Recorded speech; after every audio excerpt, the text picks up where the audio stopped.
و اینم از مداحان گمنام هست، از عرش فرستادن برای رضا. نوشتن برای رضا پهلوی و سایر دشمنان انقلاب زن، زندگی، آزادی، از طرف مداحان گمنام در عرش.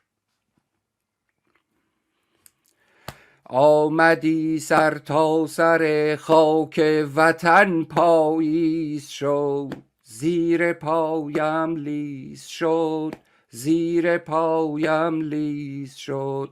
انقلاب زندگی در نطفه حلق آویز شد، زیر پایم لیس شد، زیر پایم لیس شد.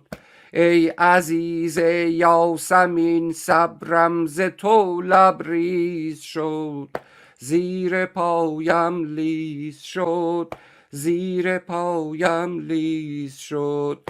دودمان پهلوی با ثابتی پرویز شد، زیر پایم لیس شد، زیر پایم لیس شد.